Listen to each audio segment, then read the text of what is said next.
Regular na.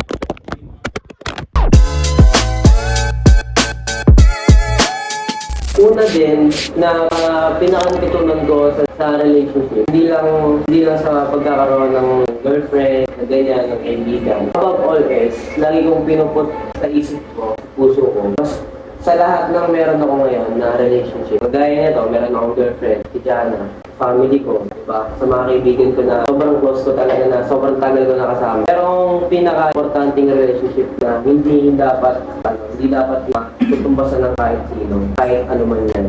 Yung relationship natin kay God. Always remember, kung hindi ka niya ma-help sa relationship mo kay God, it's a big no kasi ayun yung pero mo pagka doon sa judgment day, diba? Tinanong lahat yung mga nagawa mo, ganyan, di ba? Alam naman ni God yung ginagawa natin. Alam pagka merong, ayun yung kinakatakot ko, di ba? Pagka sinabi ni na, I don't know you, di ba? Depart from me. Depart from me, I never knew you. I never knew you. Hindi na actually kinakatakot ko lately. Hindi naman sa kinakatakot or parang pinag-iisipan. Paano kung yung ginagawa ko, hindi siya tama kay God? Sabi nga din ng isa sa Christian check, kung may heart ka ba talaga kay God or hindi.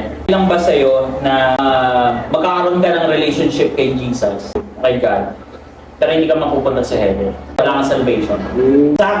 Ang mas heaven pala, na prove sa point lang na anong mas importante sa'yo. Kasi mostly, ang stereotype pag naging Christian ka is save ka, may ticket ka for heaven. Eh paano kung wala kang ticket for heaven? Diba? Paano kung relationship lang kay Jesus here on earth, yung may experience mo, na may sufferings pa rin, gusto mo pa rin ba? Prove sa point na gaano mo kakilala si Jesus, na gusto mong makaspend time siya every day of your life. Kasi kung hindi, need mong mas lumalim sa Bible. Need mong mas lumalim kay God na every day you treat Him as your friend. Na, ngayon, God, kamusta ka ngayon? To the point na nakakamusta mo siya ngayon.